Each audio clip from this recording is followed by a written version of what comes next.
Yeah. So I almost quit social media, but Spoiler alert! for a week. But I had to come back, and it I had to do it. Like I could not stop being inside my house, enjoying my weekend because I had to come back to say something regarding this issue that is bugging me. Arsenal Football Club yesterday raised the issue of Assam floods on a Instagram post and on a Facebook post. There they said that আমি আপোনালোকৰ লগত আছো, stay strong Assam.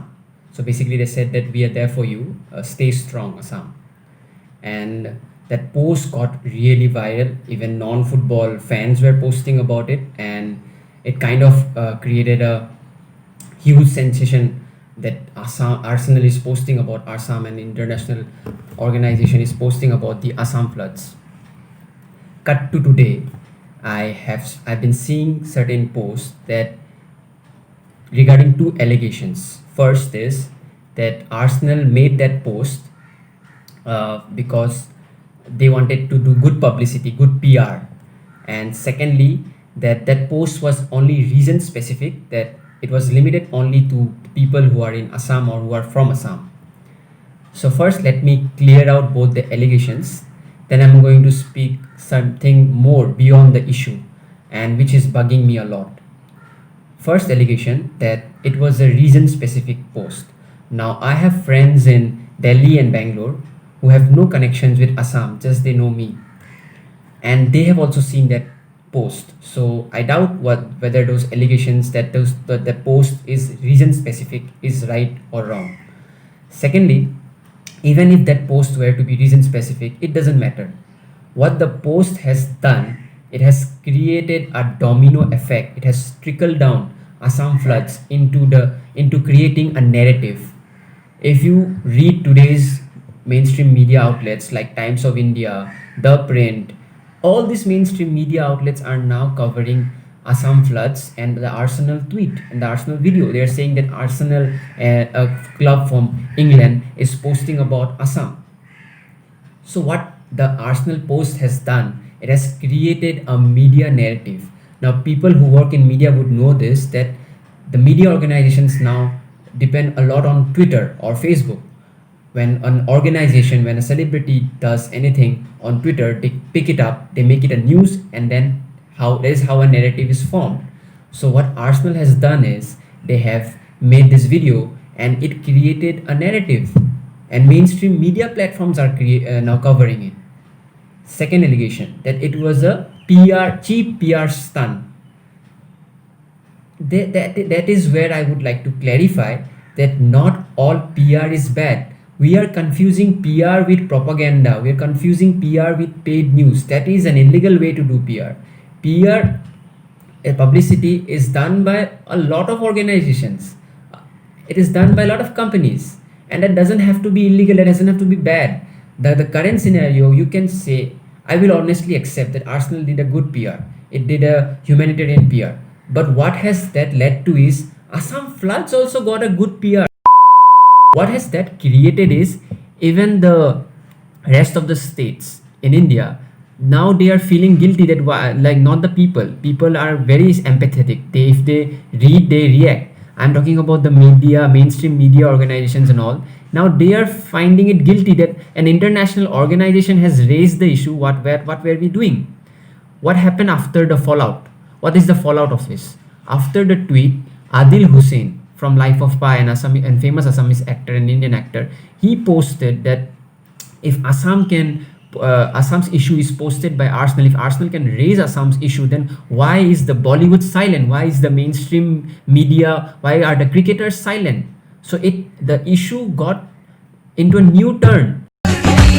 After that, I saw the Arvind Kejriwal, Dalai Lama, Sunil Chetri all tweet about Assam floods. And now I'm not saying that they saw Arsenal's tweet and tweeted. No, but after the Arsenal tweet, Assam floods was trending on social media. And when an issue trends, of course these leaders will react to it, these sports persons will react to it. And that I have never seen an issue of Assam trend so much like it did yesterday on social media platforms, especially on Instagram.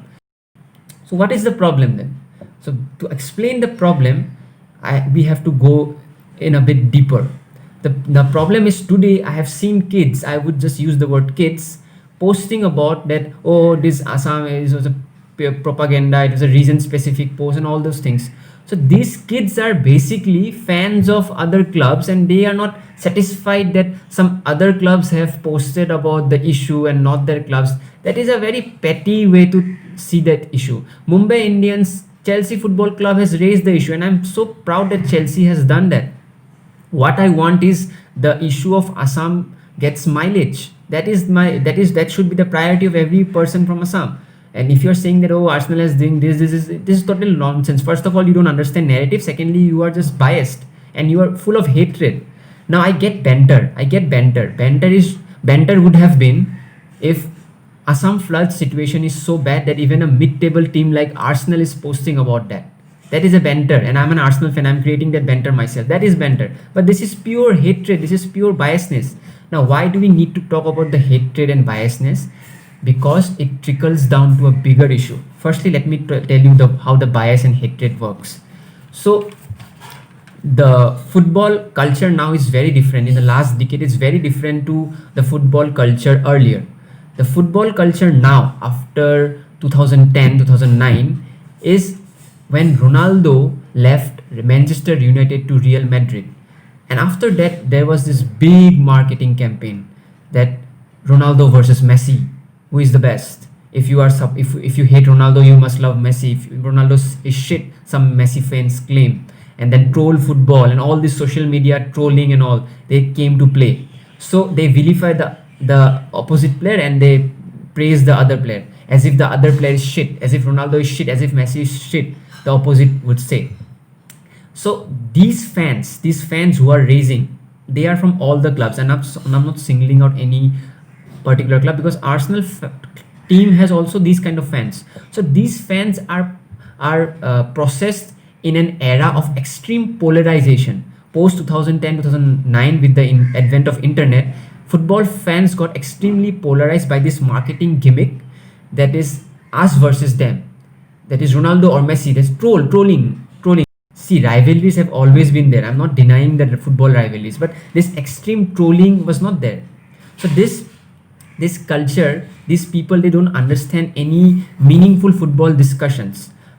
Like when we started watching football, we started appreciating football first. I started watching football in 2002. I started supporting Italy, I Germany, and then I started supporting all. I started looking after all the players like Zidane, like Kaká, and all those players. And then I made a decision that I am going to support this club because I find this club relatable to my preferences. But at the same time, I was also following Manchester United, Chelsea, because in 2007 and 2000s, Manchester United had Scholes. Scholes used to shoot the ball through his shin guards. How can you hate this player? So the current environment is like that. I'm an Arsenal fan and I don't like Liverpool, so Mo Salah is shit. Van Dijk is shit. That doesn't work. I don't like Liverpool, but Van Dijk is one of the best defenders. After Vidic Company, he is the best defender I have seen in the league. So I just can't say Van Dijk is shit because I don't like Liverpool. He's a great player, and if it comes to Arsenal, I'll cry. See, I can't be a hypocrite. I was once a part of a football group called UEFA Fanfare, and we used to troll others as well. We used to mock others as well. But then I stopped doing it. The reason is football is not just about bragging rights. Yes, bragging rights is part of football, which means that if you win the UCL, you can brag that to your friends that, see, we have won the UCL as a London club, but you have not. Like Arsenal people do that, we have won the league without getting beaten, so you guys have not done it. So that bragging rights will be there. But apart from bragging rights, there is appreciation of football as an art. When Sir Alex Ferguson used to win the league with players like Cleverley, that is art. When Zidane used to dominate Brazil in 2006, that is art. Even being an Italy fan, I was like awed by what Zidane did in that World Cup. So football as appreciation as art has now died. But now they talk always like, this player is shit, we are good, that player is shit, we are good. So why am I talking about this? Because it trickles down to other sectors. Look at politics right now. Do you think there is a scope of discussion in politics nowadays in popular culture? No. You are either with us or you are with them. Left versus right, this ideology versus that ideology, there is no middle ground, there is no middle ground. You cannot come to a conclusion because of this polarizing atmosphere, and that trickles down to all the sectors, that trickle down to even economics, that trickle down to culture.